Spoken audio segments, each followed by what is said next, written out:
Dans le nord ivoirien, solidarité et hospitalité pour les réfugiés du Burkina Faso voisin. Ils ont dû fuir les attaques djihadistes et les exactions des supplétifs de l'armée burkinabé.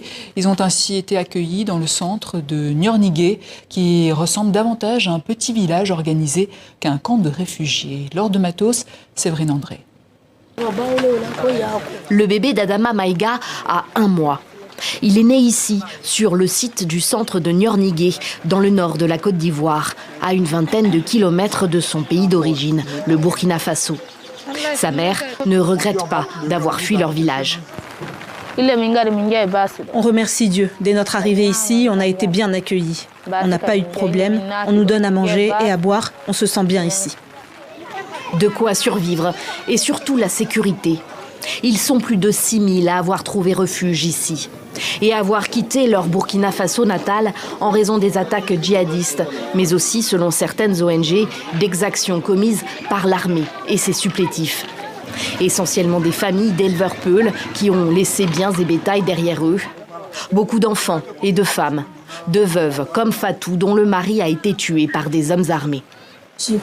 J'ai décidé de fuir ici avec mes enfants parce que je savais que quelle que soit la situation, ici ce serait mieux. Personne ne m'a incité à venir ici. C'est moi qui ai décidé de venir avec mes enfants.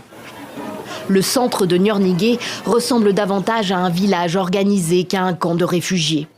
Sur une dizaine d'hectares ont été installées des latrines, 6 pompes à eau qui jouxtent une place où un petit marché se tient quotidiennement. Une aire de jeu pour les enfants. Et surtout, pas de tente ici, mais un millier de maisons en briques de terre cuite et au toit de tôle ondulée, 2 pièces par famille.